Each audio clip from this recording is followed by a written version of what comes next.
welcome back to another video. Today I have a couple of packages to open. Not art, but it's some like collection items that I've been kind of keeping my eye on. Been on the lookout for. One actually I wasn't on the lookout for; it just popped up. But anyway, so I have two packages that we're gonna open up, and we're just gonna jump in, and I'll explain what they're doing in my collection as we go along. So I'm gonna start with this one, the smaller one.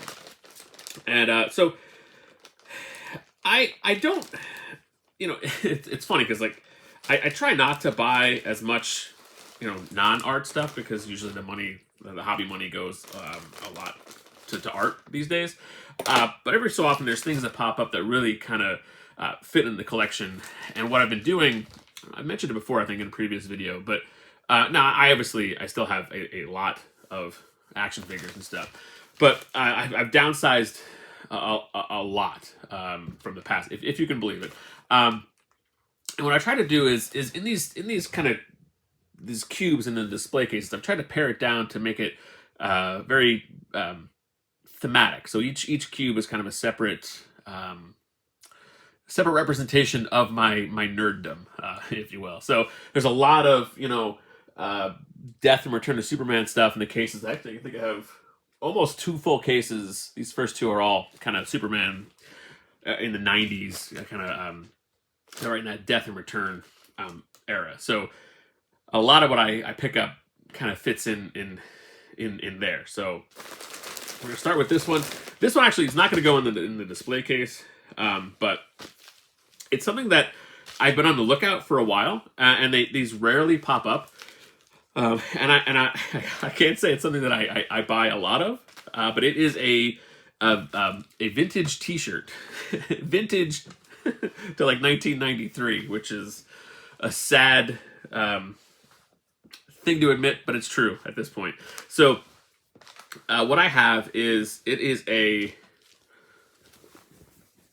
Cyborg Superman T-shirt from Graffiti Design. So these were released, and I don't know the exact date. I think they were released in like the right alongside of the when like the story was out in the mid 90s, possibly a little bit after that. I'm not sure. Oh, such an idiot. So it actually does say 1993 on the shirt. So yeah, so clearly when I was a teenager reading this story, all of my available money was going towards the comics, trading cards, that kind of stuff. So T-shirts were not really in the budget. So you don't really see these pop up often. I really don't. I haven't seen one of these pop up on eBay in a while. And oddly enough, two kind of popped up in separate sellers, which was kind of crazy.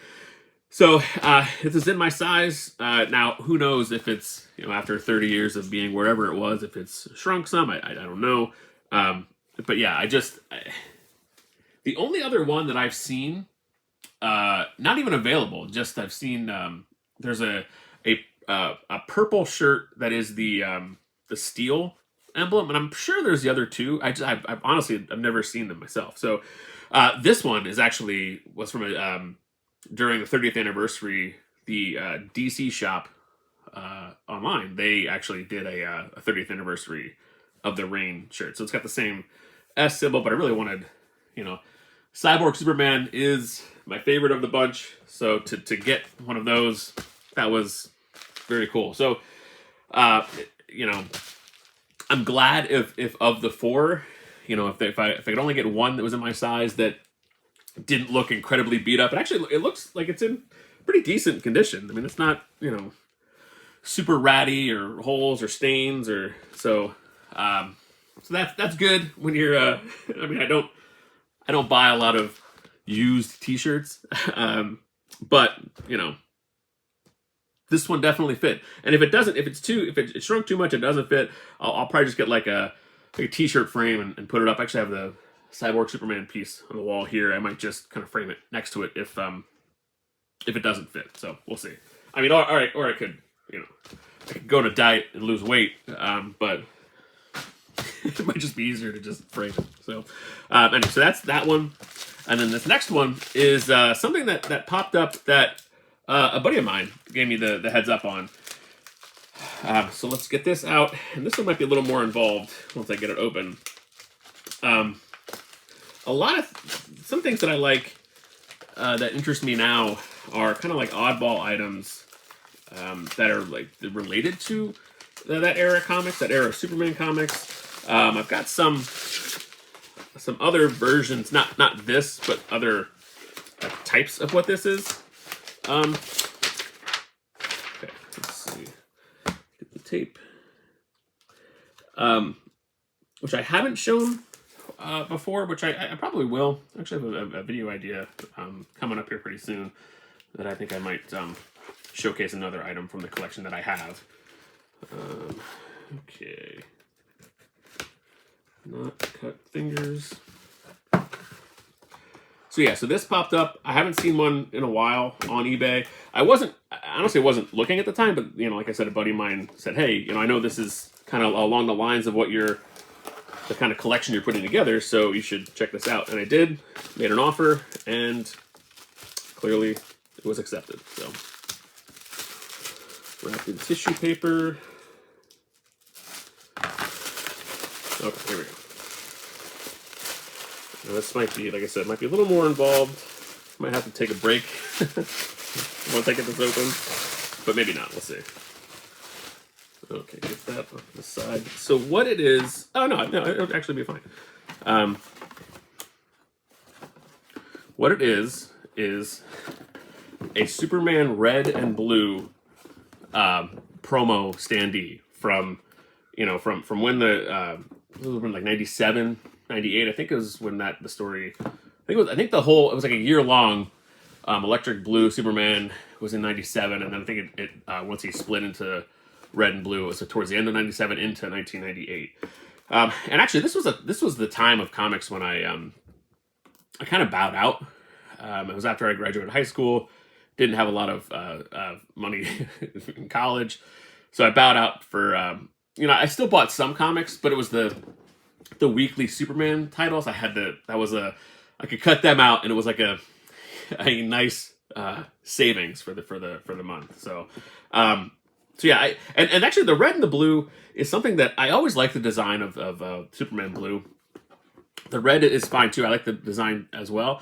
But at the time, I was like, this is beyond what I want to read. Like I was like, they kind of lost me.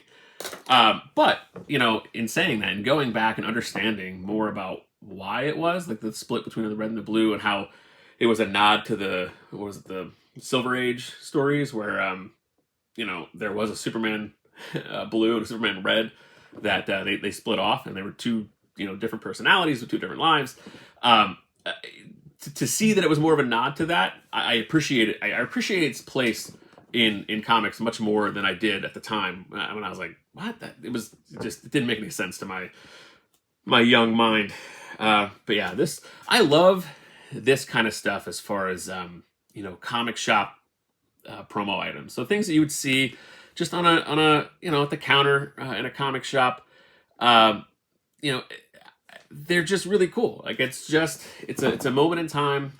And it's kind of things that, as I have my collection room out here, things falling over. These kind of things are the things that I want in this room to kind of like take me back to that different moments in time of my comic and pop culture nerddom. So when I see an opportunity, I had to go. So yeah, this is very cool. Don't exactly know where it's going to go in the collection room, but I will find a spot for it, either on top of the cases there or even on the desk here somewhere.